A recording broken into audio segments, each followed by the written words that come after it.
4 p.m. and I call this meeting of the Elgin Independent School District to order. I'd like to announce that there is a quorum of the board present, that this meeting has been duly called and posted in the time and manner required by law. Next item on the agenda will recite the Pledge of Allegiance. Good evening. Tonight, the Pledge of Allegiance is being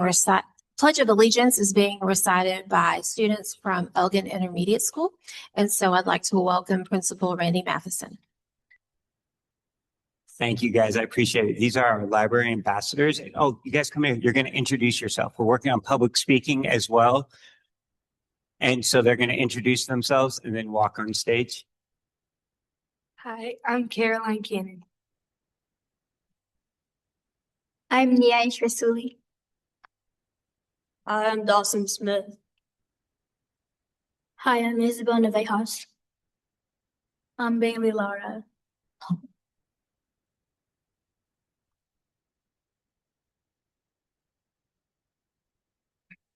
Allegiance to the flag of the United States of America and to the republic which it stands, one nation, under God, with liberty and justice for all.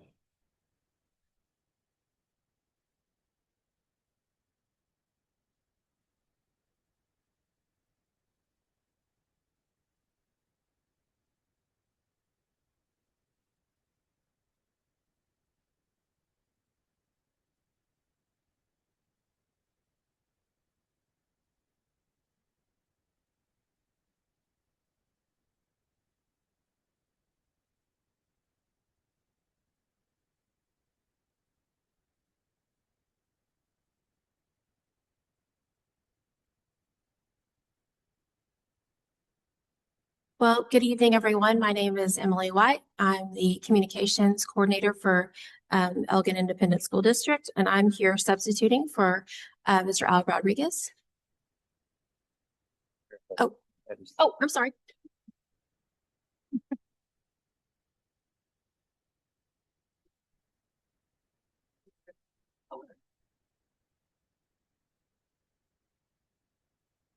All right, thank you.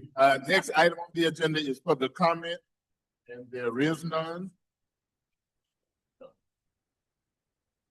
Next item, this time we'll pause this portion of the meeting to move into the public hearing for our school first report. During this public hearing portion of the meeting, we will entertain questions from anyone in attendance.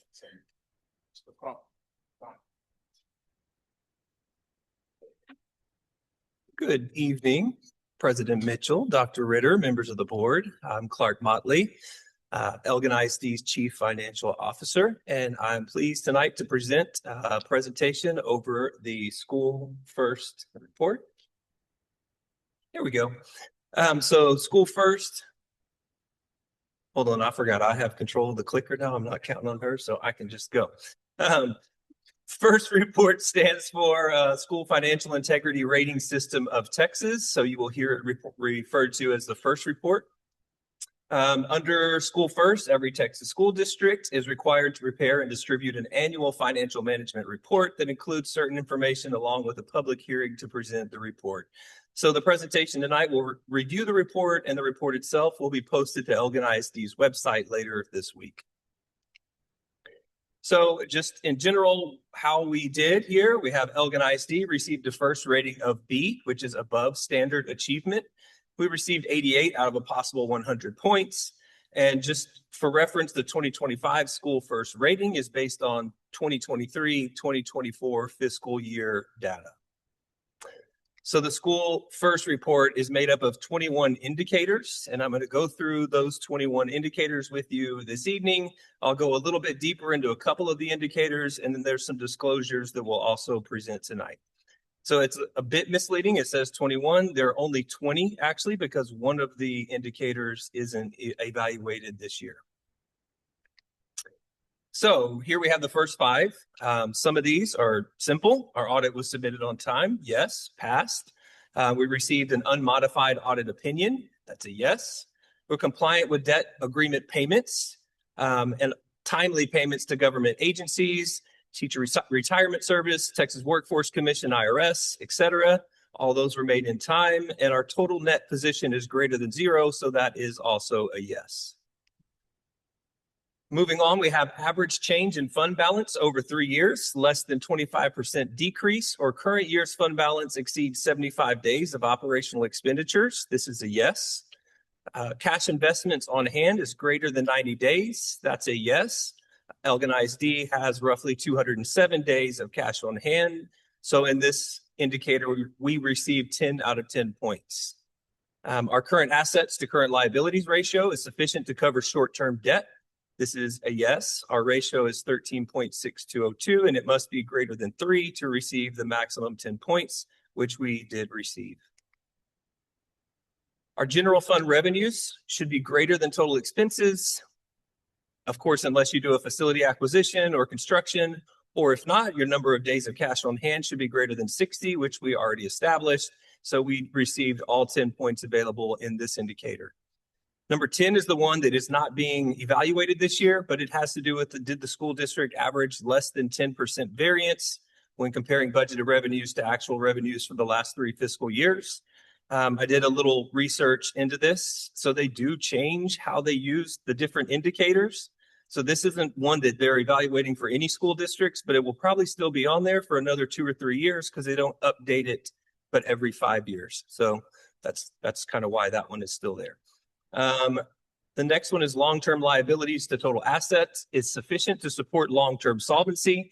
This is a yes, and Elgin ISD earned 10 out of 10 points. For 12, I have a bunch of verbiage, but this is one I want to go over later in the presentation.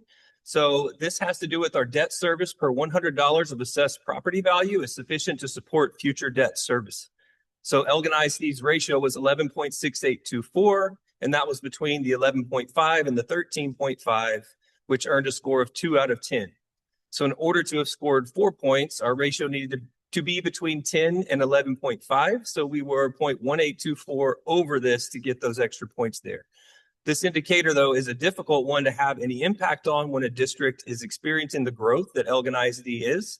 The ratios get impacted by the issuance of bonds approved in 2021 and 2024, as well as property value growth and homestead exemption increases. So it's just a tough one that we can impact as we're going through the growth that we are and preparing for the future. So 13 is another one I want to discuss later. It's the administrative cost ratio. Is it less than the threshold ratio? So last year, we received 6 out of 10 points for this indicator, and we received 6 out of 10 points for this year as well. And I just kind of want to touch on it because it's one of the indicators that I feel we can get some points back as we move into the future. So moving on, the district did not have a 15% decline in student to staff ratio over 3 years. We received 10 out of 10 points. Our ADA, which is average daily attendance, is within the allotted range of the district's biennial pupil projection submitted to TEA. Yes, we received 5 out of the 5 points available here. PEIMS data comparison to audit report is less than 3% errors. Yes, we were good there. Our audit report free of material weakness in internal controls and free from substantial doubt about ongoing concern. Yes, we were good there. Our audit report was free of material noncompliance. That's yes, we received 10 out of 10 points. Our required financial information is posted to the website. We received all points available. And did the school board discuss changes impact to local, state, and federal funding at board meetings within 120 days before adopting the budget? That's also a yes. And on 21, it's a no, but that's what we wanted. It's did the district receive an adjusted repayment schedule? So we passed that indicator as well. So now I just want to go back to indicators 12 and 13. So you can see the top is our overall score for 2024 was a 92. 2025, as I mentioned, is an 88. The two are the only indicator where any changes happened between the 2 years was in indicator 12, moving from 6 to 2. And then in indicator 13, I have up there just because we didn't lose or gain, but there's some things we want to touch on in that domain or that indicator, sorry. So as I mentioned before, growing districts have little control over this ratio as there's a need to issue debt to fund and build schools, add technology, purchase buses, basically get ready for the things we need to do to provide for our students. As we issue the remainder of the 2024 bond, the total future debt will increase. And the property values used in 24-25 formula are based on 100,000 homestead exemption. And then next year, we know that we'll be looking at the 140,000 homestead exemption. So that's going to be another area that we're going to have to work through. So for indicator 13, it's your administrative cost ratio. So I'm going to talk about some things, and then I have the actual test to kind of show you what I'm speaking on.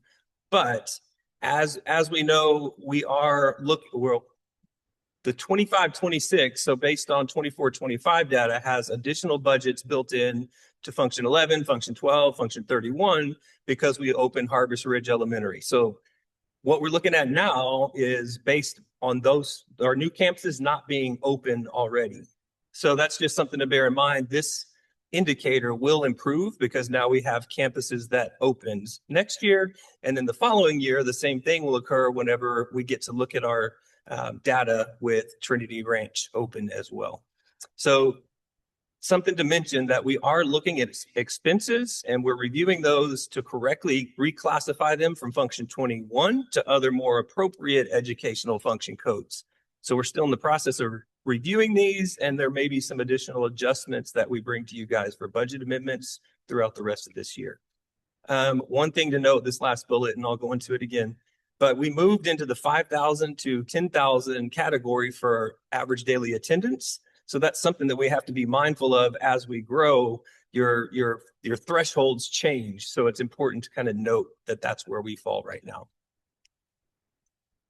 So on this one, we were only 0.0058 above the threshold that would have put us at 8 points. And also our average daily attendance, if it had been below 5,000, we would have also received 8 points. Our ADA was 5,012, so only 13 students bumped us into that next category.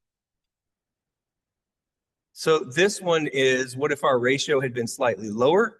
You can see that it's 0.1258.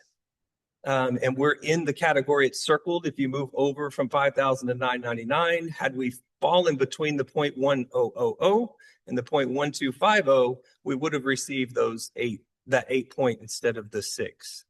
So every dollar counts as far as how we're looking at those to make sure that we reclassify them as we've moved into this new ADA bracket.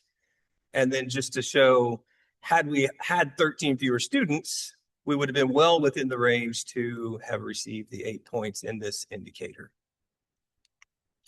I just put this slide to kind of put some things into perspective.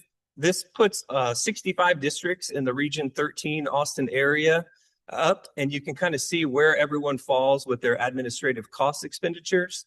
So in the second verbiage up there, you can see that Elgin is number 25 in terms of total expenditures for general administration. Just know that this is comparing us to districts that are much smaller than Elgin and then districts that are much larger than Elgin in that part of it. But you can see that we spend $457 per student for this function compared to $625, which is the average. So we're ranked 36 in terms of expenditures per student here. So not at the top, not at the bottom, but it's just one of those that you have to pay attention to as we move into the future and continue growing. So the disclosures, the superintendent's current employment contract is one that needs to be included in the full report, and copies, like I said, of the full report will be available at the administration building and also posted online on the business office webpage. A summary schedule for the 23-24 fiscal year of total reimbursements received by the superintendent and each board member shall also be reported. That will be included in that report. Any outside compensation received by the superintendent for consulting or other services, there were none. Any gifts received of $250 or more by executive officers and board members, again, there were none. And any dollar amount of business transaction between the district and board members in the year 23-24, and there were none. So just the future, what we're looking to, while yes, an A rating is what we always strive for, we have been reassured by financial advisors that this year's above standard rating doesn't make our district less financially attractive or diminish our capacity for future issuances of bonds. And we're excited that we've identified some areas with the potential for positive impact for next year's rating. focus on the indicators we can control, predominantly the administrative cost ratio, ensure expense coding is accurate in accordance with TEA definitions, and then monitor any other indicators to see when or if we might start losing point values there. And we want to continue to do what's best for Elgin ISD, our students, and our families. That concludes my presentation. I'm happy to answer any questions.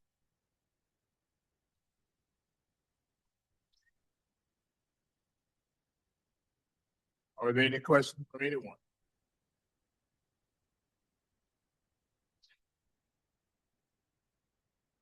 Thank you. So now this concludes the public hearing portion of this meeting. And so we are back to session and regular order for our regular. Thank you. Item being asked to approve the minutes of October 2025 board workshop and regular meetings and the November 4th, 2025 board workshop. Just a quick note as it relates to our voting now. We know that the rules have changed somewhat. And so not only do they want to know who voted, but they want the names of how each person voted. So to make that easier, we're just going to ask them to raise their hands when we're prepared. So with that said, is there a motion to approve those minutes? I so move. Motion by Mr. Mars, second by Mr. Barker. Any question? All in favor of said motion, raise your hand. Any opposers? Motion passes 7-0. Thank you. Next item, recognition. So you're Thank you. I was a little overexcited to come up and talk to you. Well, good evening, President Mitchell, Superintendent Ritter, and members of our Board of Trustees and Cabinet. I'm Emily White, as I told you earlier. I'm the Communications Coordinator here, and I am stepping in for Mr. Rodriguez, who could not be here this evening. This evening, we have a few recognitions we'd like to share with you, and we're excited about that. And so we'll begin tonight with Ms. Keller.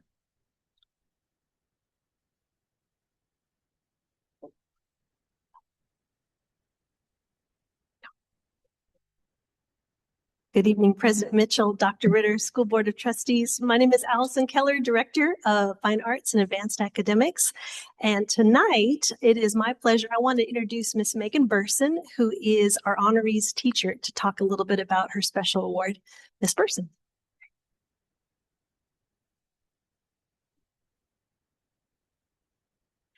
Good evening, President Mitchell, Dr. Ritter, and members of the Elgin School Board. My name is Megan Burson, and I'm an art teacher at EHS and the proud teacher of Mahaley Pruitt. Thank you for taking the time tonight to honor a very talented young woman. Over the last year and a half, I've had the pleasure of meeting and teaching Mahaley. Mahaley was quiet and reserved during our first meeting and teaching together, but over time, she gradually opened up and was willing to listen to suggestions on how to improve her artwork. By the end of her first year, Mahaley had participated in VACE, our UIL for art, and received a rating of a 4, the highest rating in our region possible. When we got back, she was already brainstorming ideas for this year's contest. When the opportunity arose to submit a work for the Tacit TASB show, I did not hesitate to include her work, Soul's Window. Her work was chosen as one of 40 pieces displayed from Texas districts. It is an honor to present her and her work to the school board for recognition tonight. Mahaley Pruitt.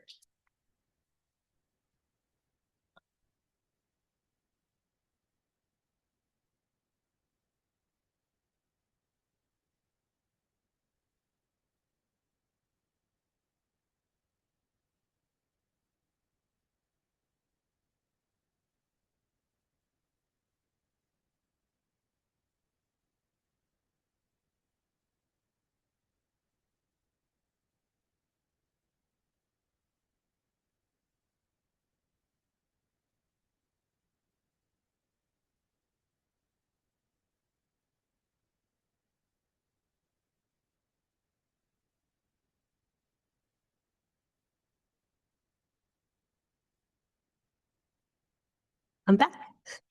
All right. On behalf of the Texas Music Educators Association Executive Board and more than 20,000 TMEA members statewide, it is with great pride that I congratulate Dr. Stormy Hickman on being named a TMEA Distinguished Administrator. This designation was created to honor upper-level school administrators who have demonstrated exceptional commitment to sustaining and advancing quality music education programs within their district. In a time of increasing fiscal pressures and ever-growing emphasis on standardized testing, we are especially grateful for your steadfast dedication to ensuring that all Elgin ISD students have access to choice, opportunity, and a rich educational experience. On a personal note, Dr. Hickman leads with a calm confidence and authentic presence that immediately puts those who work with her at ease. She is open, collaborative, and genuinely invested in shared success, yet decisive and clear when the moment calls for strong leadership. Her exceptional ability to read the room, to understand people and situations with clarity, and to offer thoughtful guidance has been invaluable. I am deeply appreciative of her unwavering support of all things fine arts and advanced academics. Congratulations, Dr. Hickman. This honor is truly well deserved.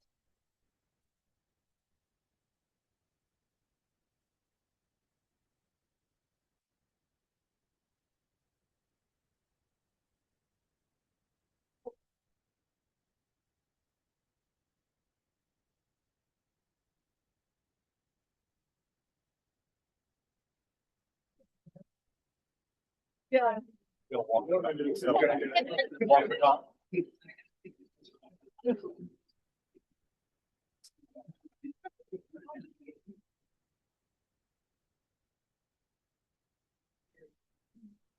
All right, and now I'm back.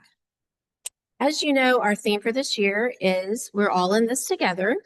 And so each month we are honored to present to you a staff member or a team member or a community member who embodies this spirit. The One Team, One Dream Award celebrates those who work collaboratively to solve problems, to care for and support others, and to hold high expectations for themselves and our students. Our first honoree this evening comes from Harvest Ridge Principal Megan Worley, who says, our Harvest Ridge Elementary PTA President, Cherish White, truly goes above and beyond to make a lasting difference on our campus and within our community. She leads with a heart, dedication, and volunteering at school events, lending a hand whenever help is needed, and finding meaningful ways to make each teacher and staff member feel valued and heard. Her commitment shines through in everything she does. She's a true multiplier, someone who brings out the best in others and amplifies positivity across our school community. Her ability to connect people, inspire teamwork, and show genuine love and care for both staff and students has created an atmosphere of belonging and joy. Her efforts to grow the PTA, both at our school and in collaboration with others, have strengthened our sense of unity and purpose. Through her compassion, leadership, and contagious enthusiasm, she continues to make an incredible impact on everyone she serves. At the heart of everything she does is a simple but powerful message, which is, we're all in this together. Congratulations to Cherish White.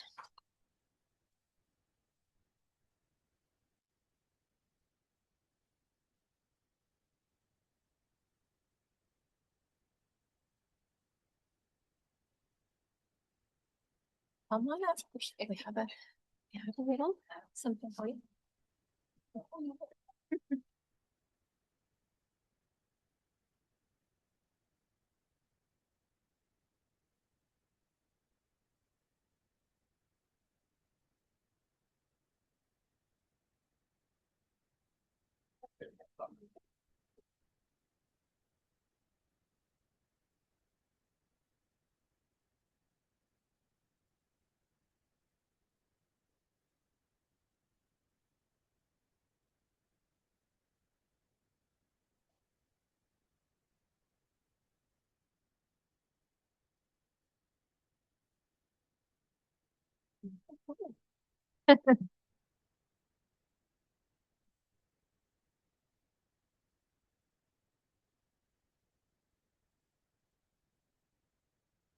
Y'all are welcome to join us. Come on up, ladies. Okay.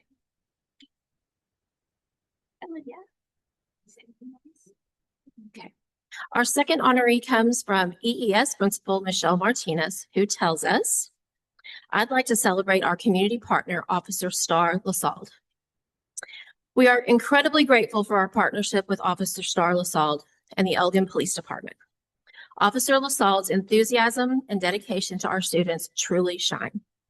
She joined us for High Five Friday, greeting EES students with smiles and encouragement during morning arrival, and even surprised us by bringing stuffed animal donations to share with our students. Her generosity doesn't stop there. Officer LaSalle, along with several officers from the Elgin PD, joined our campus trunk or treat event to help pass out candy and connect with our families. We truly appreciate their continued support and commitment to building positive relations with our school community. Thank you, Officer LaSalle and the Elgin PD, for being shining examples of community partnership and kindness. Congratulations, Officer LaSalle.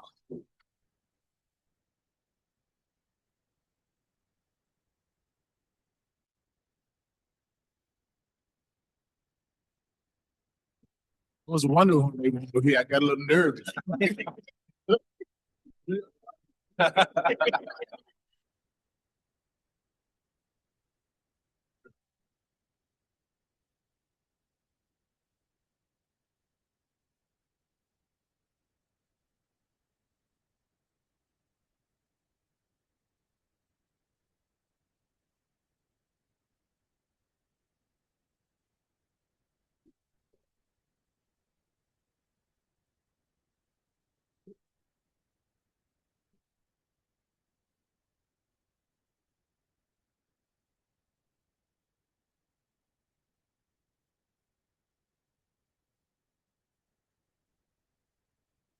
And last but not least, we have these nominees from Principal Linda Temez from Booker T. Washington Elementary.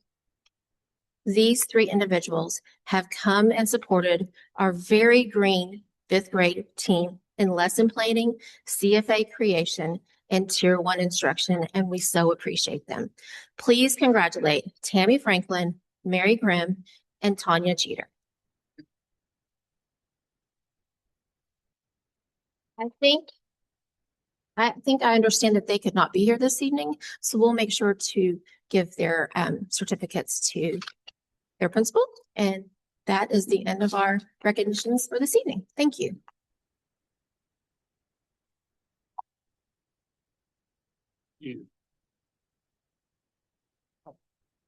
Next item, superintendent. Right, we have lots of great things that have just been happening all over the district. So many celebrations, just a fun highlight. There were just too many cute pictures to put up, so we had to highlight just Halloween and EISD. Now it was on a Friday, and I know maybe there were some benefits to that, but then maybe it was kind of a crazy day, but we liked it being on a Friday. I think next year it might be on a Saturday, which might be better. But we had lots of different dress up things and character parades and so much fun. A great day for spirit and culture building across the district. So it was a really fun day that everyone participated in. Just lots of great things. Our fall recruiting for college and university campus visits, our integral part is we build and recruit teachers and staff and professional staff across the state of Texas. So these are just some of the places that we're going for fall recruiting. When you're a district that's adding almost 500 students per school year, we're adding throughout the school year. We anticipate more kids coming after the holiday break, and we want to have teachers there to greet them. So we just know we're going to continue to grow classrooms through the year, and these are great opportunities for us to go and recruit teachers at job fairs. We also have our own teacher job fair on December the 6th. Our CTE advisory meeting and comprehensive local needs assessment review. I know that sounds like a lot. It's a mouthful. I was able to attend this. I know Ms. Walterscheit was there as a community member and a business owner. Maggie Howard, our CTE director, did such a fine job with this. We met in our future, the homestead, which is going to be housing our culinary arts program starting next school year. And we already have so many students signed up for this who are taking freshman classes at EHS. And then next year they will be moving over to have their coursework there in the lab setting at the homestead. And so they got to see a rollout of the plans for the homestead setting, and also just so much collaboration, looking at data for over several years, but just the trends that are following. And one thing that I will say in Elgin ISD, we are really focusing on the workforce solutions and what we're doing to prepare our kids in this town. What are we doing in our to prepare our children for their future? All kinds of opportunities. And it goes along with one of the next thing I'm going to talk about here in a minute. Go ahead and switch it to Future Fest. We had Future Fest at the high school last week, and we had over 100 students, and then their parents were there as well. These are our rising ninth graders, our rising freshmen, the eighth graders who are currently at the middle school, already talking about course selection for next school year as they enter high school. And the focus was, what are the opportunities we're providing for our students through these CTE courses? But also we had athletics, we had fine arts, all of the different ways that our kids can be plugged in. And again, it's about the opportunities we are providing for our students, because this is what keeps kids in school, involved, engaged, and successful in what they do academically. But there's so much to all of it, not just the academic side. We want to build them completely. And so many programs and opportunities, and it was a great night. But those two events in the past week, it just sent chills. I was so excited about both of them, and so appreciative to the staff that really designed those events to be very engaging, and just year after year, month after month, seeing what we're doing in our district for our students is really beyond what I see in a lot of places. So I'm so very, very proud, and thank you all for everything that you're doing with that. Next, talking about professional development and thanking the board for the days that we have embedded in our calendar. November 7th was a professional learning day for staff. This particular picture was taken, we had a session, and it was based on feedback that we had gotten about needs in the district. And that was a session where we had kind of the frontline folks. We had our front office staff, people who are really the first ones that see our community when people come into campuses or into departments. And we were able to provide them some great training about how we serve and what the needs are in our community, and how they can be that first person that those people are experiencing, and how we can engage with our community and our parents. It was such a successful session. We got lots of really good feedback from it. And thanks to our communications department for organizing this as well. And just the training that our district does on these days is invaluable. Right now we're getting feedback from our teachers and staff about sessions to offer in January for when we get back from the break. And they're going to be providing the sessions to each other to hear from peers and to hear from each other and learn from each other as well. So we're excited about what we're doing, professional learning just embedded throughout our school year. Veterans Day, we want to say thank you to our veterans. And do we have any veterans in the audience? Go ahead and stand up, Mr. Matheson. Thank you for your service. Right, Mr. Land, for your service. We had some phenomenal programs, ceremonies, and just wonderful time to say thank you to our veterans and the sacrifice that they have made. And we honored through the heartfelt tributes that recognize the service and sacrifice of local heroes. Our fall sports wrap up. We had senior night at the football game. Many of you were in attendance, and I kept saying over and over that it was like a magical night. It was wonderful. Mr. Mitchell and I were there on the sidelines. We stood through the whole first half on the track, didn't we? And like, it was Someone got that vehicle. he got to ride in the electric vehicle. It was from the beginning to the very end of the evening when yes, we won the game. It was phenomenal for our kids, but all of our programs that that were represented, and the students who were seniors with their families there, and getting to walk onto the field. And then at the end of the night, it was a tearjerker because it was senior night wrap up where the kids, all the seniors, they were there in the audience through the game, and so much involvement and engagement throughout the game. It was wonderful, and so many of our community members there. Then they did their senior walk across the field, their last walk across the field as seniors. And so it was a really special night. And thank you to those administrators who made it such a great special occasion. And it was really amazing. We also did our band Sweethearts, right? And that was so much fun too. So just an overall phenomenal evening. And we just love what we're doing for our seniors. Can't believe that we're about halfway through the school year. It's hard to believe. So lots more events for our seniors coming up. I was able to attend with Al Rodriguez, our Mayor Elgin Taylor, Texas, with our chamber and other members of our community, city leaders. And this is the annual gathering that brings together business and civic leaders from Maynard, Elgin, and Taylor to explore growth and opportunities within what's been called the Opportunity Triangle. And we're learning more and more about how this triangle of those three cities is the world leader for some of the things like semiconductor development and different workforce development, that we're trying to be very specific in those things I talked about the coursework we're providing for our kids and opportunities we're providing for our kids to have this pipeline for them into these opportunities for them. And with major employers like Tesla, Samsung investing in nearby areas, a great deal of additional growth is happening within this opportunity triangle. We're getting the housing for that, and other industry is going to start moving in. And this is really what our growth is based on, is what's happening in this opportunity triangle. So more to come on what's happening with this, but we were so appreciative of this opportunity ourselves to get together and learn more about what's happening in our community. So looking ahead, Thanksgiving break, can't believe it's here, but we have next week our Thanksgiving break.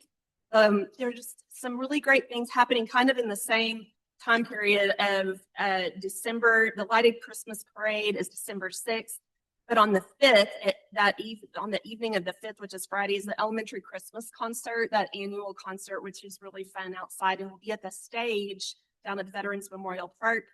And the chamber is also going to be selling mugs for the Cocoa Straw, which is the next morning, and that's a really fun family event as well. The Chamber of Commerce Cocoa Straw, yes, on December 6th. Then we also have a great event, our first theatrical presentation on our new auditorium, A Christmas Carol, presented by EHS Theater, December 6th and 7th. Are those dates right? It's 6th and 7th. I thought so. I was like, it's the 5th, 6th, and 7th.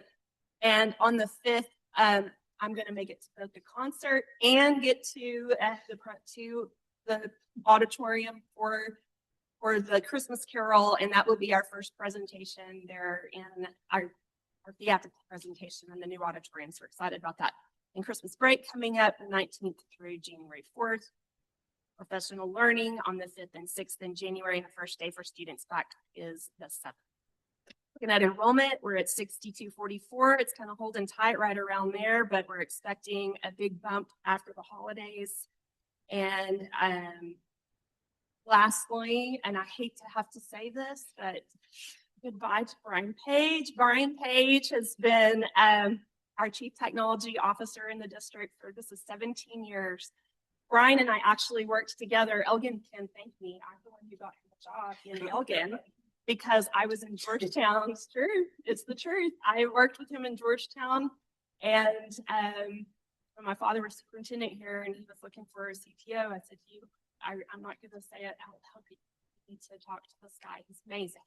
And boy, is he amazing. And he's done amazing things here in this district. But I've known Brian now. So he's been here 17 years. Goodness, and we worked together before that.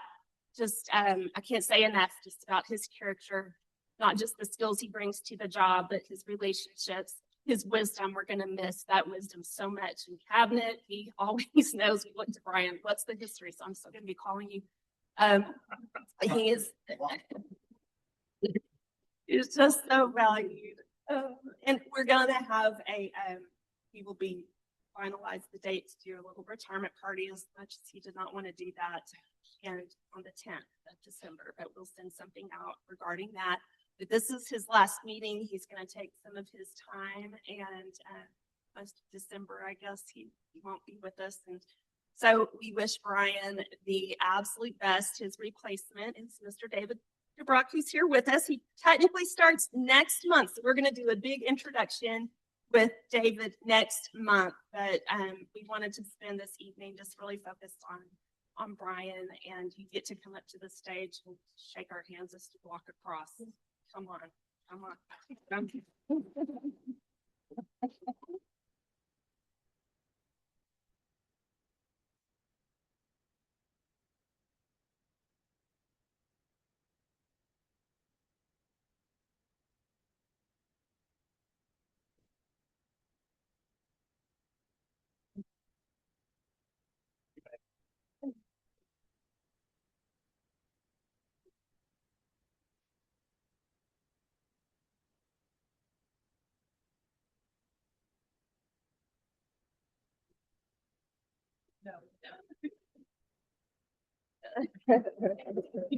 Oh, here's the picture. Okay.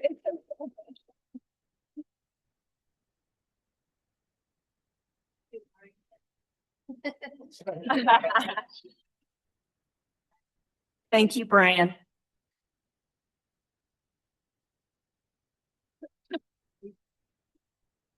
Thank you, Dr. Ritter. Next, President's report. We held our first safety and security meeting last week. It was very insightful, very informative, got a lot of information. Of course, these 3 meetings that we're required to have every year. So this first of those 3. Talked about some of the fencing that we've got, and things are going well with that. We do monthly audits to make sure that we're in compliance with the door audits and all of that. But the most exciting thing, and this is kind of your head over heels about the web-based Sentinel. Which it is a game changer, I would say. It's a behavioral threat assessment program that documents students, and I feel like it's more of a proactive versus a reactive. They're trying to identify behaviors before they get to that level. And this is just not instituted, and it's statewide so that everybody is doing the same thing, same information. And so you have a student that's transferring in and they've had some issues, they easily can grab that information and provide it to the district and vice versa. So I think that's very important. I think it'd be a very helpful tool because we want to prevent as much as possible. Number one, we want to help those students. Just, not to reach those crisis levels, but there are some issues and there are some things in place that will help us identify that. So that, the meeting was good, and we're preparing for the next. You didn't have anything you wanted to add, did you, Mrs. Fernandez? Okay, thank you. All right. Next item is the consent agenda. And let me apologize in advance because I've heard from several of you about the length of the agenda. So we'll try to make sure that doesn't happen again. But it is pretty lengthy. So the consent agenda is as follows. Approved tax report refunds and adjustments for October 2025. Approved financial statement and budget amendment listed for October 2025. Approved investment report for October 2025. Approved budget amendments. A Fine Arts Teacher Professional Development, BDAEP project. Approved purchases greater than $50,000. A Library Material Procurement. Approved staffing recommendation. Approve allocation of votes for Bastrop Central Appraisal District Board of Directors. Approve allocation of votes for Travis Central Appraisal District Board of Directors. Approve allocation of votes for Lee Central Appraisal District Board of Directors. Approve the Teal Alternative Approval, Executive Director of Technology, Mr. David DeBrock. Approve targeted assistance plans for Booker T. Washington Elementary, Elgin Elementary, and Elgin Intermediate School. Approve adoption of Tangible Local Policy Update 126. Approve competitive seal proposal CSP 2026-03, admin HVAC replacement. Approve competitive seal proposal CSP 2026-04, for Elgin Elementary, mechanical, electrical, and plumbing, MEP upgrades phase 3, approved Legacy Oak Middle School water line easement, approved Legacy Oak Middle School electric line easement, approved CTE culinary program guaranteed maximum price, GMP number 1, and then finally approved the 2025 Elgin ISD tax levy. Those are your consent agenda items. Any questions? I'd like to ask a question about the approved for the TASB policy. I know we reviewed it in our workshop. And so what I want to know is, or what I would like to suggest is that we approve the policy changes as they happen and not all at once, so that we get an update as things are happening and are implemented. So was that the plan for how we were going to implement policy changes from TASB for that 126? So with, and across the state, every district is having to approve this policy because of the legislative changes, which is the most massive that we've had really ever in the history.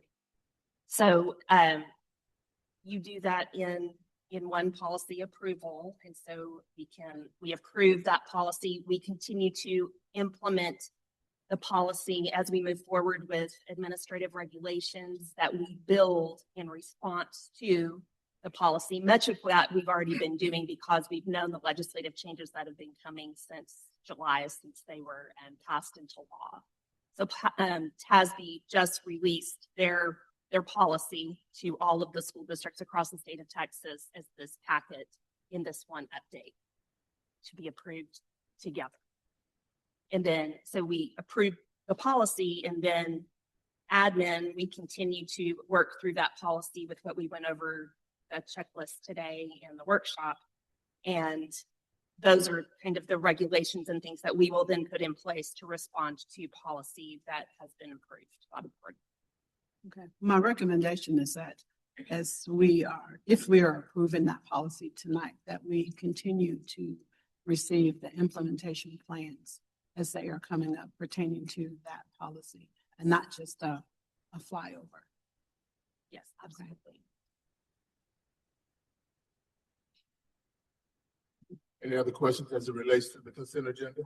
So we don't have the specific verbiage that's going to be in the new policy. It's in there. So we can look at what's going to be scratched and then what's going to replace it.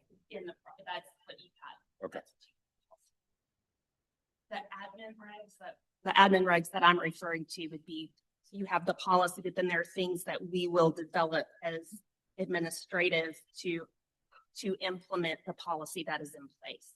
The admin regs that we follow through with, which are different. Those are not approved by the board specifically. Admin regs support the policy that the board approves.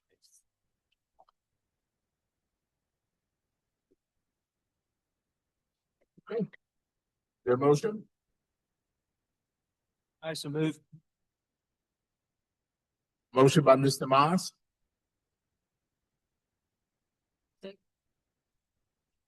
Second by Mr. Vega. Any other questions? All in favor of said motion, please raise your hand. Any opposers? Motion passes 7-0. Thank you.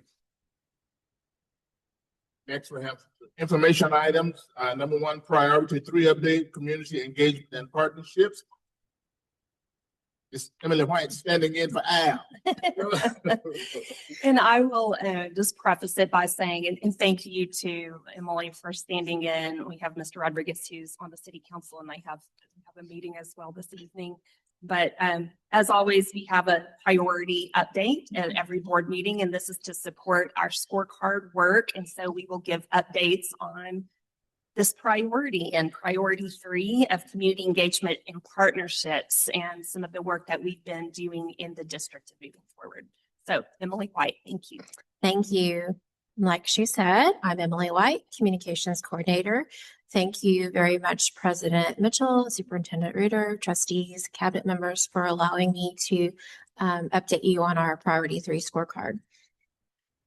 We have just a few things we're going to go over with you tonight. We're going to go over, we're going to touch on each of the three sections of our priority 3. And then we're going to come back to you in the spring and give you the balance of that. So I'm looking forward to telling you about it. First, 3.1 is the parent satisfaction and engagement. As you can see, we are making significant progress, and that is ongoing. We're going to talk first about the website. For website development, our goal is for elginisd.net to be the hub of district communications for people to find things, both come to it and then going from it. For our district communications, we know that the website is often the very first impression that people have of the district for new families, community members, for job seekers. And so to that end, we want to make sure that information is updated regularly, especially in the news and headlines section, Dr. Reuter's column, and then the gallery on the front page, which is a scrolling gallery, as you've seen. You can see pages like the Welcome to EISD page, which was posted this summer. That is really helpful, and it provides a really convenient navigation with simple icons for parents and people who are new to the district. They can click on all the main sort of most frequently clicked on items that people are looking for, and they can find it really, we call it a find it fast page. And so Connie Nunez was really helpful in creating that page, and we appreciate that work. On the horizon for the website, we have a few goals that we're working toward right now. We'd like to establish one consistent interior page design with consistent branding and uniform font and colors. And by interior page, I mean the page that from the home page or from a landing page you click to get to what you're really looking for. We want to make sure that those are all uniform and similar and very consistent. We want to also establish, and we're doing this with the help of the technology department, which is really our partner with the website. We want to make sure that we have calendars that are shared and updated regularly so that when a campus or a department has an event, it's posted to the district calendar or to their campus calendar. And so it's all, a calendar would have relevant dates for their specific location or department. We also want to make sure that our staff directories are updated and that they are easy to create and will update automatically overnight. It's something we can do and make that automated. We want to make sure that that is easy to find. And then we want to also make sure that that's not a burden for our campuses to do. So we want to make sure that that's something that we can take care of on our end pretty quickly. And so that people can find who they're looking for. Excuse me. And we also want to make sure that our campus websites become more campus related and have campus information versus just a sort of regurgitation of district information, so that when our elementary parents or our intermediate parents and so forth are looking for their information, they can find that. But we want to make sure that that does not present a burden to our principals or to their campus staff. And we want to do it in a way that is very helpful to them, but does not make it difficult for them. Moving on to social media. New this fall, we established our Elgin Texas ISD Instagram. So I hope you're following it. If you're not, make sure to add the Texas so you're not following another state's Instagram. We've also established a routine social media schedule, and this helps keep the social media algorithm momentum, it helps keep it going, keeps it fresh, and it provides more opportunities for interaction. We know that Meta is the owner of Facebook and Instagram. Mark Zuckerberg is the owner, as you know. And so there is a method to that algorithm. The algorithm is basically a system for ranking what gets seen in your Facebook or your Instagram feed. And in Meta, a like is 1 point, a comment is 7 points, and a share is 14 points. And when that all gets calculated together based on your personal feed and your interests and the people you're friends with and the people we're friends with, we're associated with, all of those things get ranked together. And so we want to make sure that what we're putting out is positive, celebratory, and upbeat. And so the minimum we can do, we want to at least be posting once a day on both platforms. And so we've made a little schedule. It seems a little silly, but it's helpful to make sure that that algorithm is really responsive. And so we do on Monday, we do hashtag, we always have a hashtag. And we also always include in our post, and our caption for our post, our annual hashtag, which Dr. Ritter has assigned, which is EISD together. And so we have In Case You Missed It Monday, Teacher Tuesday, Wildcat Wednesday, TBT, which is Throwback Thursday. And then on Friday, we post our district newsletter. And so that's our schedule. That doesn't mean that's all we're posting. We're posting things all the time. Sometimes we may not post this if the tone is inappropriate. For instance, on Veterans Day, that was all we were going to post. We're not going to post other things on Veterans Day, but that's basically our baseline. Also new this fall, we had a graphic designer professionally design branded social media templates that correlate with that calendar so that we could make it really easy to just pop graphics in, put data into those templates, and then put them on social media. So they look really professional and striking, colorful, photo-centered. We want to make sure that we make that available also to our campuses. And so we did that. We created that in Canva. And then we put them in Team Canva accounts so that our campuses could use that. And we shared that with them. And then we also are making sure that when we are cross-posting or when we have the opportunity to cross-post, we do. So we will either tag a campus or a business or a partner or a community member if we can, then we will, because that really ups the reach for us. And so like in the example on this slide is we tagged Athena Manufacturing for when we published something about the welders. So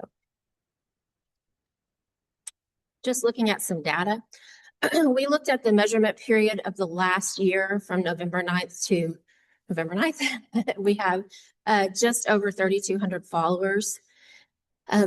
We've probably gone up to probably like 3,230 by now, but you can see who is following us in terms of age and gender. We are, Facebook and Instagram both, typically it's mainly women. Nothing against men, but it's mainly women who are following and who are participating basically.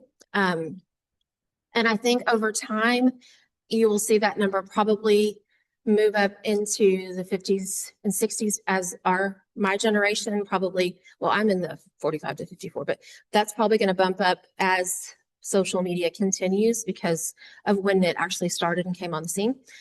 And so you can see that that's our main group. The younger crowd generally will be on Instagram and obviously other social media outlets like TikTok or Snapchat, but we do not have TikTok or Snapchat, and we probably won't. So you can see who is following us, where they're from. Predominantly, we don't really have that many international followers, mainly from here in Elgin and in the Austin area. But we do have a few people that are just a small amount of international folks. If you have friends in other countries, invite them to follow. Our Facebook views, we had about 1.5 million, or just almost 1.5 million. And I put the definitions up there. I won't read them to you. But we're talking about views and interactions. Views is a little bit different. When you're talking about interactions, you're talking about when people are commenting, liking, and talking back to you, not in a negative way, but chatting with you or whatever on your posts. And that's really what you want, is to have somebody chit chat with you or whatever. We are working on that. We need to do a better job of that. I need to do a better job of that. But we are working on that, but we have seen an increase of that over the last year. Moving on, we've had we probably now have just over 700 new followers on Facebook. And we've had a nice increase on Facebook reach. We would like to see that number go up even more. But that's the unique number of people, or the unique people who have looked at your content or interacted with your content, and they can be your followers or not. So And then Instagram. I went ahead and put the numbers of Instagram up here, even though we haven't had it very long, but we have a decent amount. We have about 152 followers. So we'll work on growing that between now and the end of the year. We've also worked on our Wildcat Den newsletter, which goes out on Friday. We did design a new header for that with our professional graphic designer. Our platform is SMORE, which is wonderful. We can put it into to school status. Forgot what the name was for a second. School status. We can embed that directly into the email. So when you get it in email or on your phone by email, it's right there. You don't have to click on anything. It's right there. If you get it by text, it will be a link, and it's wonderful. It's a great way to get communication, and then you can forward that if you want to. It's great positive information. We want to make sure that we are basically flooding our community with positive information and data so that we're drowning out any possible negative information, and that's our policy. So it's more accessible to readers, and then we also post that on social media as well. Our campus newsletters, we are also trying to envision a sort of a new era with campus newsletters. We have our principals. I will tell you, I've been in a couple of school districts, and our principals they do an internal newsletter every week, and they are each so chock full of information that they send to their teachers every week, their whole staff. And it's full of, here's what you need to know for the next week. Here's where you need to be. Here's what you need to be on top of. It's full of all of these positive reminders. Here's pictures. It's chock full of really good stuff. And I have never seen anything like that on any other campus that I've been a part of. It's incredible. So they've done a great job. And they do also do some external communication as well. Particularly on social media. And if you have some external newsletters, we're working also, we did a training. We're trying to sort of put it all together in a branded way to meet some of those branding goals, to do sort of a similar thing as we're doing with the district with the external campus newsletters. And we created some templates for them to just drag and drop some of that sort of idea that we've done. And we gave them the Canva account. We talked about some of our plans with the website with them, and they can start using that anytime if they want, but it's available to them anytime. But they have plenty going on, so we know that they're working hard, and we want to be available to them anytime. We also work with Dr. Reuter when she finishes her column every month. She does a great job. It's always something that is issue-based that we're working on in the district. A great example was the one about attendance in September. She had another one in October that was excellent. She does it monthly. We put it in the news and headlines section and on the scrolling gallery at the top of the website. It's also on her webpage. And then we embed it in the newsletter following a board meeting. So you'll see another one this Friday. We feel really passionate that we're just very lucky to have a superintendent that wants to extend herself and communicate with the community and stay on top of the issues that matter in our community. Not every superintendent does that, not to be, brown nosing or anything, but it's true. But it's true. Peach Star is a new communications functionality that we have brought on board this year. We know, if I have a 15-year-old. If he brings home a paper flyer, I will never see it ever again. I might have seen it in his Friday folder as a little boy, but after 6th grade, it's out. So Peach Start solves that problem. And if you have a campus, a member of campus personnel or anybody in the community, you can upload your flyer and it will go directly to the date that you selected for the campus that you selected. And it's a great tool. It comes directly to your phone or your email or however you want to get it. And that's how our parents are communicating, is on their phones. So it's been a great thing. We also have a Peach Star flyer board. It's embedded on every website. And then we take that link and we put it in the district newsletter as well. So everybody should be able to see it. We also have a nonprofit opportunity for our community members as well. Okay, community, 3.2 is community satisfaction and engagement. We're also making great progress, and that is ongoing here. 3.2.1 is to continue the implementation of the marketing and communication plan to highlight our schools. And I'll just hit on the goals of that plan. And the goals of that plan are that Elgin ISD will develop and promote positive internal and external relations through effective communication.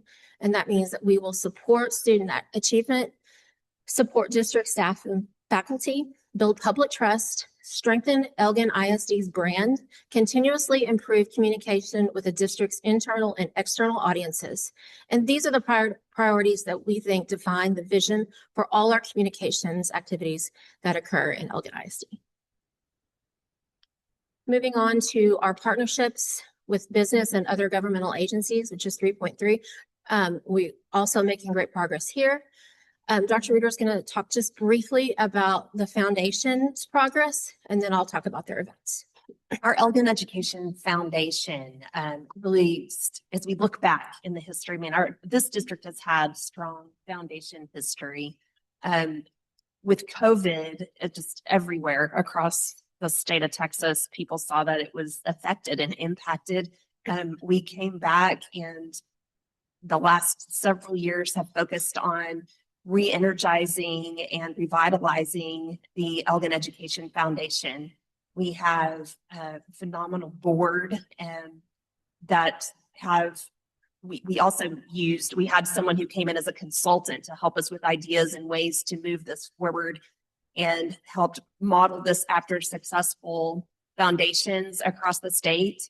And we've seen an incredible, you'll hear about some of these events and the fundraising and things, because really the focus of a foundation should be how is the foundation supporting the learning and the things that are happening in the school district, through supporting teachers and educators, staff, supporting administrators, but really supporting the learning of our students in some really amazing ways. So going through that revitalization, getting a lot of great folks into and excited about it with some amazing ideas.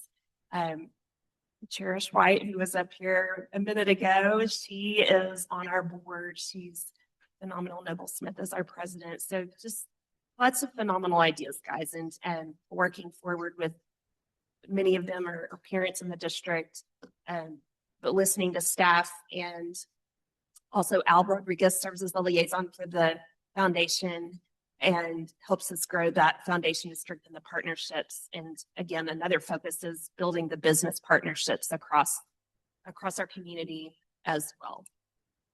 Well, we have several events that the foundation supports. And one is the academic recognition banquet scheduled in the spring. The top 10 is announced. We have a sponsor appreciation and a spring fundraising kickoff. The spring event, I don't think I can announce quite yet, but it's going to be really cool. It's going to be so fun. And then, of course, you know already about the Top Golf event in September. It was a record-breaking event. We raised $70,000, over $70,000, and that is a history-making event for EISD and EEF. Emily, if I may add also, I know a lot of people probably in the audience are really curious about our teacher grants from the Education Foundation. I'll say that Cherish White has actually been leading that charge with that committee, and we should have a date scheduled here pretty quickly about whenever we're going to go out and award those teacher grants. So keep an eye out for that date. Yep, and you can come along with us. And then, of course, our last part of this 3.3 is 3.3.3 is to strengthen the relationships and processes and protocols with business and governmental partners. I won't read these off, but you're all very well aware of all of them. But these are all the groups, a lot of the groups, this is certainly not all, but all of the groups that we have partnerships with and that we continue to work on strengthening those. And we are looking to create even more partnerships as we go along, especially as Dr. Ritter mentioned, as we build those sort of future ready partnerships for the CTE and STEM based opportunities where we can work with someone like Samsung or whoever that we can work together to bring opportunities straight in front of our kids and And, whatever the partnership might be, if it's financial, great. If it's not, that's okay too. So we want to make sure that we're bringing the cutting edge technology right in front of our students. So, are there any questions? Great job. Thank you. Okay, well, thank you. I appreciate your time. Thank you. Next item, priority for update on construction projects including 2021 and 2024 bonds and update to long range facility plan. Mr. Rainey. Good evening, President Mitchell, trustees, Dr. Ritter. I'm excited to give you an update on these projects. So once again, this evening, there you can see a nice view of the auditorium. Glad that that project is completed and we're already scheduling events in that facility. I think that'll be a really nice addition for the community. 2021 bond, this is really the only large project we still have remaining under the 2021 bond. I'm glad to report that we're really making quite a bit of progress on this. This photo is about 7 or 10 days old and it already looks significantly different. A lot of the roof insulation is on the building. The erection of that steel building is pretty much complete. In the bottom left, you'll see the metal studs there. A lot of those have already been installed there so they can start that exterior wall framing and sheathing. So that a fairly small building, but it's going up quickly. That building will be used to house a lot of our staff members from the office there for the transportation department. Our transportation director and his office staff will eventually move out to that facility. On the left there, that fuel tank pad, while that doesn't look super impressive, that's a really important part of this project. Right now, we've got a small underground tank at our existing facility that we cannot take full-size fuel deliveries. So that often puts our team in a bind because we have to take small, undersized loads. With this addition at this facility, we'll be able to take full-size, you see a tanker truck driving down the road, we'll be able to take full 8,000 gallon loads of diesel. That obviously expands the timeline between when we have to refuel that on-site tank. It allows our fueling capacity to be increased there on site. Right now, we just really have to work at that. So while it doesn't look really impressive, but there's some additions on this site that will really help out scheduling with our staff. And as we increase the number of buses on site, these things are really important. So glad to see this project moving ahead. We are still coordinating with adjacent developers and TxDOT regarding FM 1100 expansion. So just keep that on your radar. We know that is coming as part of this project and as part of the project for the adjacent developers as well. Priority maintenance projects. Some of these are just wrapping up and some of them have a little bit of work to do, but Nottingham High School flooring. Nottingham has some of that flooring that has already been done, but we anticipate making a really good push here during Thanksgiving to get a large portion of that completed, as well as the foyer there at Elgin High School. HVAC projects district-wide. Most of those are at substantial completion, and we're working through a punch list and closeout documents, getting lien releases, those types of things, and working with our commissioning agent to wrap up. Also, were some recent improvements at the Ag Barn that were on our priority maintenance list under the 21 bond. We added water heater and piping there to allow to wash the animals.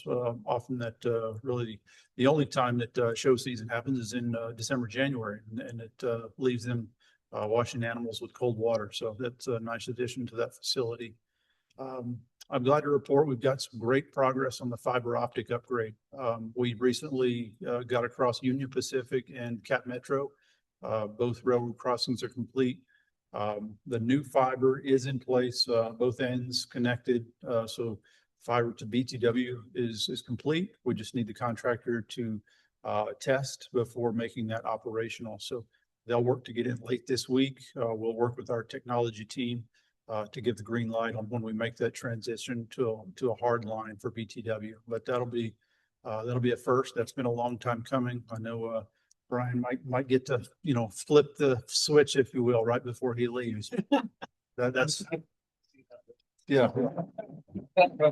He's worked on that for many years, so I know he's excited to see that. And the bore under 290, they actually started that this week. So permitting, after we resubmitted the permit, it actually went pretty quickly. So they've already initiated that bore under 290 this week. They've pulled fiber at the other end. They've already pulled into the server room or the MDF room there in Trinity Ranch. So they anticipate making those connections pretty quickly and anticipate wrapping up this project the first week in December. So tying up things pretty quickly there. As we look at upcoming projects, some of the things we're in early design on now is replacement of playgrounds at all of the older elementaries, BTW, Neidig, and Elgin Elementary. All of those schools have playgrounds that have some age on them. So we're looking to replace those. That would be a summer 2026 project. Bleacher repairs at the old stadium here next door.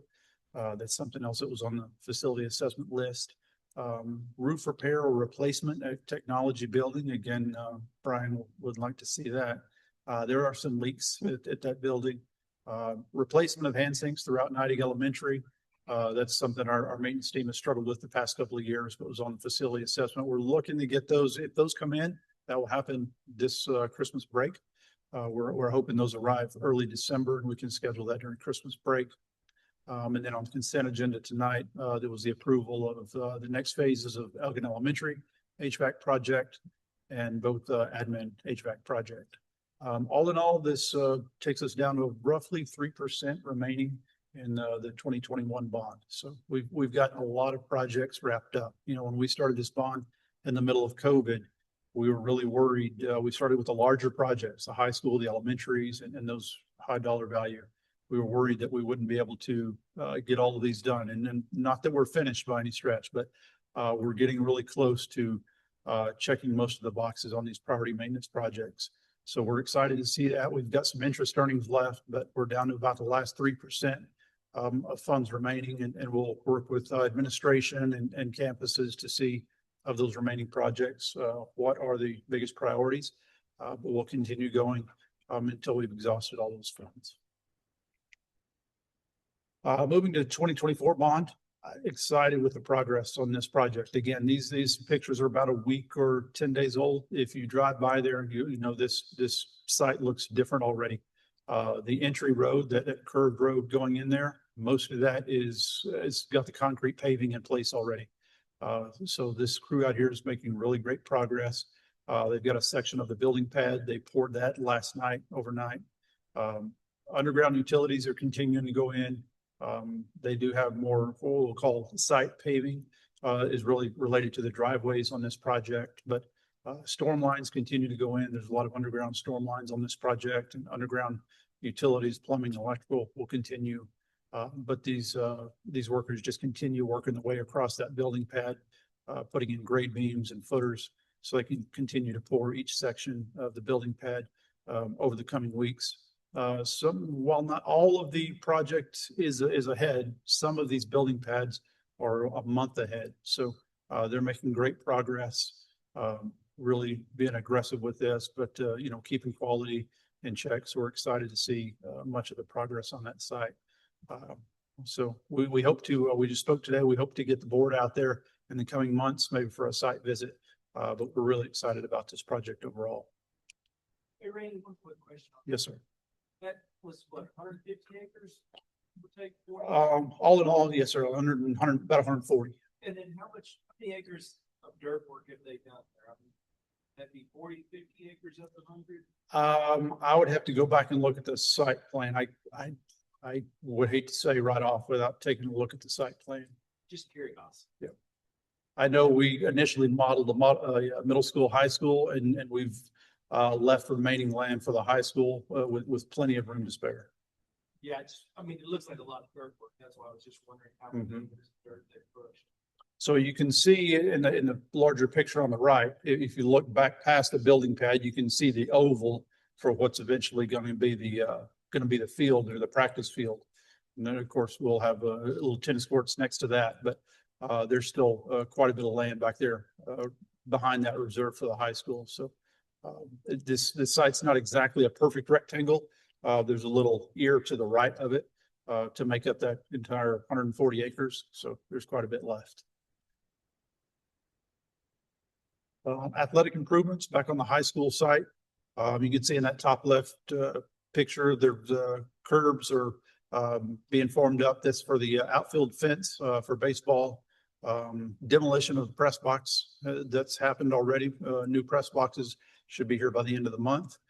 Chemical injection, that's really been the long part of this scope on this project with that expansive clay.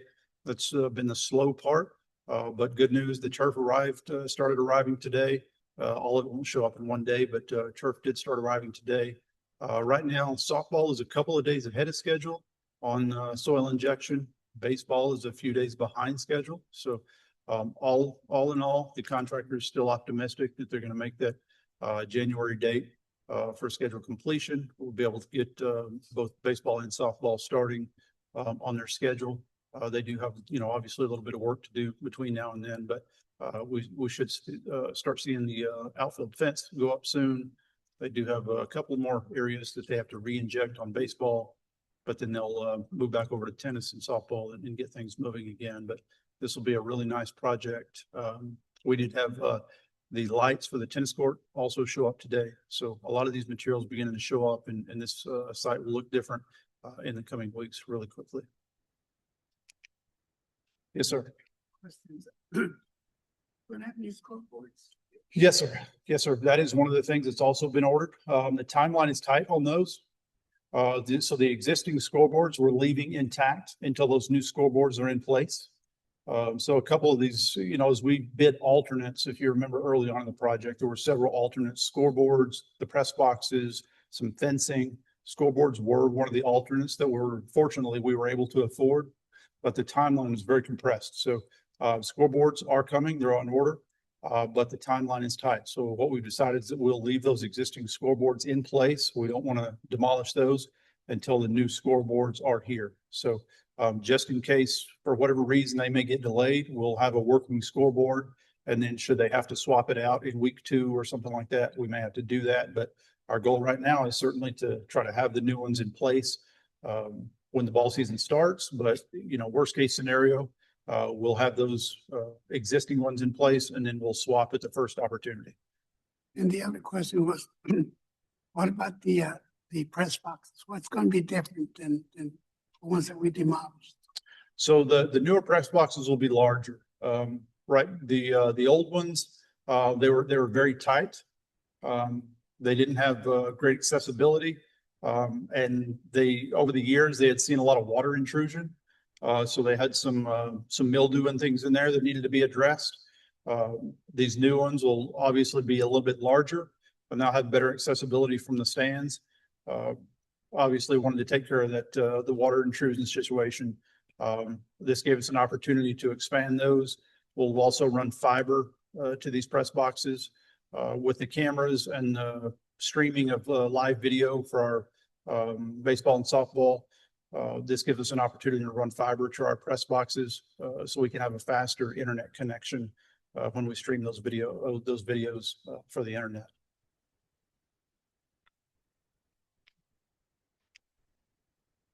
Press box, stadium press box now. We did award guaranteed maximum price last month. So we've issued notice to proceed to that contractor. We've had our initial kickoff meeting and subsequent construction meetings. We've started that series of meetings. While we don't see obviously construction happening right now, in the background, our general contractor is working through procurement, subcontractor buyout, working with their contractors on background checks, all of those types of things to get started. But it could be as early as this week, we'll start seeing construction fencing go up around the site. We're working with our district staff to empty out any contents from that facility, furniture, electronics, those types of things to allow the contractor to go ahead and get in there and start demolition as soon as possible. So we're excited to see them on site this month. It's going to be a really tight schedule, but we do anticipate completion next fall for football. We'll work to get the visitor stands utilized for the upcoming track and soccer seasons, while the construction on the home side stands is being undertaken for the next 8 to 10 months. And the homestead. So I'll give an update on this project, and then I'll also just step you through a couple of slides related to a long-range plan update for this project. With the guaranteed maximum price approval tonight, this allows us to get started on long lead items, equipment, as with some of the other projects, but also some of the demolition and rough in for various trades. We do expect a guaranteed maximum price to come back for award in January. That would be for the remainder of the project. And of course, then our goal would be to get this project completed by next summer. So again, a fairly small project, but it is going to have a pretty tight schedule. But we're excited about this project. There is a PDD revision that it actually went to the city tonight. This was on the city council agenda. It was just, it wasn't necessarily a vote, but something that just went to them, similar to what I'll show you tonight.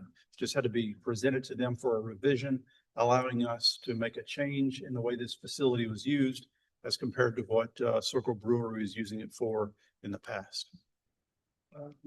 So I'll now walk you through just a couple of slides related to the long-range facility plan for this facility. TEA school facility standards requires that we have a long-range facility plan that's updated at least every 5 years for every facility in the district.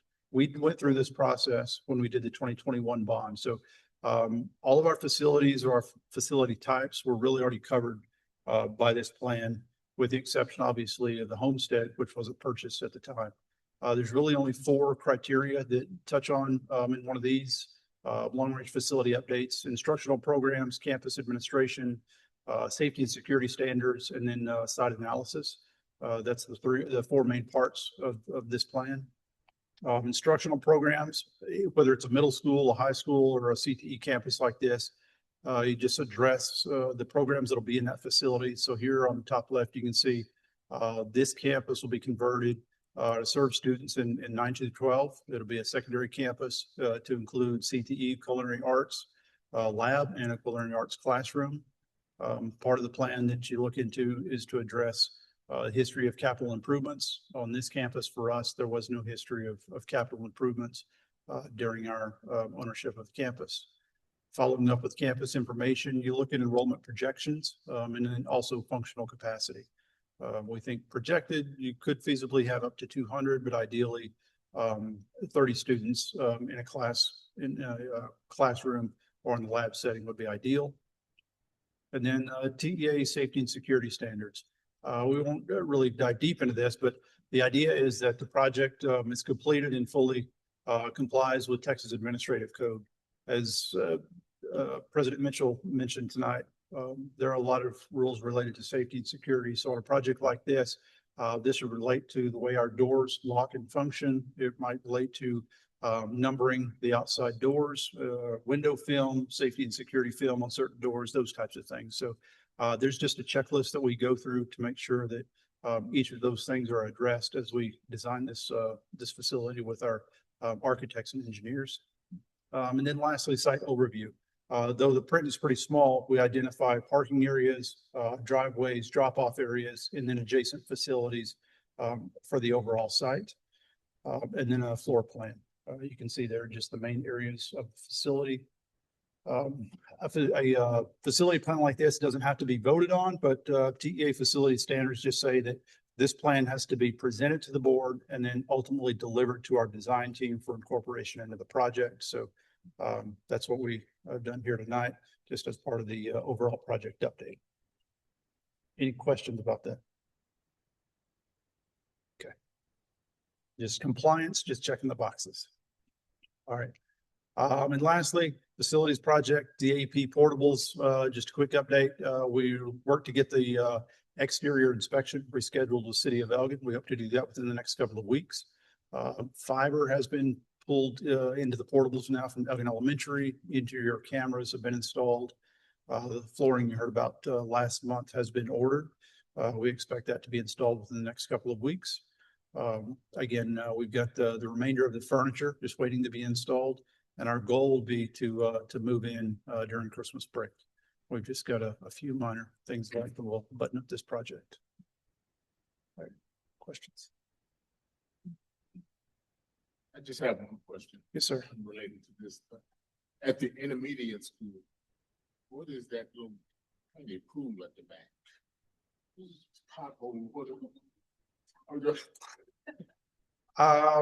I can't say that I know. I might have to ask our maintenance department. Maybe they're working on something.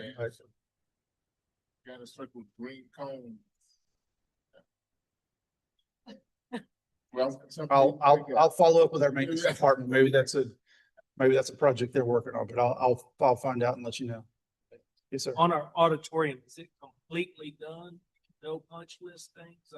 No, they are still working through punch list, but it is usable. So we've got, our staff is, in there daily. They've got, students in the tech theater class in there daily. So they're using it. They've occupied the space, obviously not the seating area, but the scene shop where they host, the students in building the scenes and work them, through that tech theater class. They're in there. But yes, there's on a facility like that, there are still some punch lists and generally the site itself, there are still some civil items, some grading and things like that we're working through as well. But overall, the facility is fully in use. Thank you. Thank you, sir.